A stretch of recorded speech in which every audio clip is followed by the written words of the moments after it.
بسم اللہ الرحمن الرحیم۔ السلام علیکم ورحمۃ اللہ وبرکاتہ۔ امید ہے آپ سب خیریت سے ہوں گے۔ اللہ تعالیٰ آپ سب کو بہت سی برکتیں عطا فرمائیں۔ آج کی ویڈیو کا ٹاپک اس حوالے سے ہے کہ مردے کو سبز، سرخ، سفید، زرد لباس کے اندر دیکھنا، اس کی کیا تعبیرات ہیں، اور اگر مردہ کسی کو کپڑا پہنائے تو اس کی کیا تعبیر ہے۔ ٹاپک کی طرف جانے سے پہلے آپ سے گزارش ہے، اگر آپ نے میرے چینل کو ابھی تک سبسکرائب نہیں کیا تو فوراً کر لیں اور ساتھ میں لگے ہوئے گھنٹی کے بٹن کو دبا کے آل پہ کر دیں تاکہ ہر نئی آنے والی ویڈیو کو نوٹیفیکیشن آپ تک بر وقت پہنچ سکے۔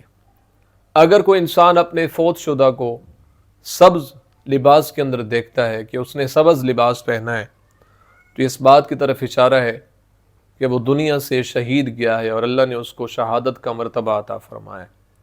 اگر کوئی انسان خواب کے اندر یہ دیکھتا ہے کہ مردے نے سفید لباس پہنا ہے تو اس بات کی طرف اشارہ ہے کہ اس کا درجہ جو ہے وہ نیک لوگوں میں ہوگا اور اللہ نے اس کو نیک لوگوں کے اندر شمار فرمایا ہے۔ اگر کوئی اپنے مردے کو سیاہ لباس کے اندر دیکھتا ہے تو اس بات کی طرف اشارہ ہے کہ وہ عذاب کے اندر مبتلا ہے، اس لیے اس کو چاہیے کہ وہ اللہ کے حضور اپنے فوت شدہ کے لیے استغفار کرے اور مغفرت کی دعا کرے اور اس کے عذاب سے نجات کے لیے اللہ کے حضور التجا کرتا رہے، چونکہ سیاہ لباس جو ہے وہ دوزخ کا لباس ہے۔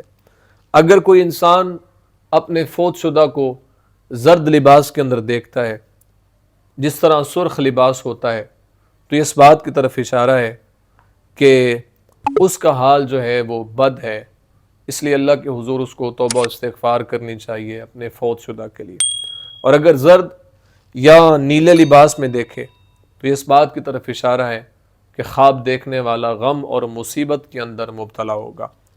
اور اگر نقش دار لباس کے اندر دیکھتا ہے تو اس بات کی طرف اشارہ ہے کہ صاحب خواب اس کے ساتھ دنیا میں جھگڑتا ہوگا لیکن حق بجانب فوت شدہ شخص ہوگا۔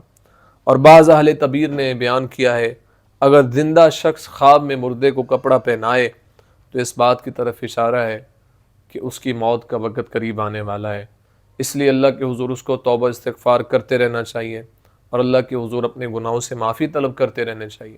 امید ہے آپ کو ویڈیو پسند آئی ہوگی، اپنی دعاؤں میں یاد رکھیے گا۔ زندگی رہی تو انشاءاللہ نیکسٹ ویڈیو میں آپ سے پھر ملاقات ہوگی۔ السلام علیکم ورحمۃ اللہ وبرکاتہ۔